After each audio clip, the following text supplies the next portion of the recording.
நம்ம தலைவர் super star Rajinikanth அவர்கள் நடிக்கும் கூலி படத்தை பற்றிய ஒரு சூப்பரான அப்டேட் ஒன்று வெளியாயிருக்கு. அதாவது கூலி படத்தில் ஒரு பாடலுக்கு பூஜா ஹெக்டே டான்ஸ் ஆடி இருக்காங்க அப்படிங்கிற தகவல் தான் அது.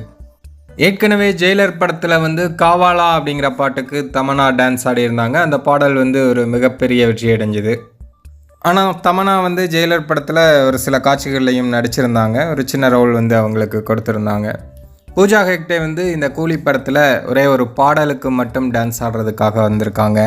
டான்ஸ் ஆடியும் முடிச்சிட்டாங்க, அதை படமாக்கிட்டாங்க அப்படிங்கிற தகவல் தான் இப்போ வெளியாகிட்டுருக்கு. கூலி படத்துக்கு நாளுக்கு நாள் எதிர்பார்ப்பு ஜாஸ்தி ஆகிட்டே போகுது. அது மட்டும் இல்லாமல் விரைவில் கூலி படம் பற்றிய ஒரு கிளிம்ஸ் வீடியோவும் வெளியாகும் அப்படின்னு ஒரு தகவல் வெளியாகுது. கூலி படத்தோட படப்பிடிப்புகள்லாம் முடிவடைகிற நிலையில் இருக்குது.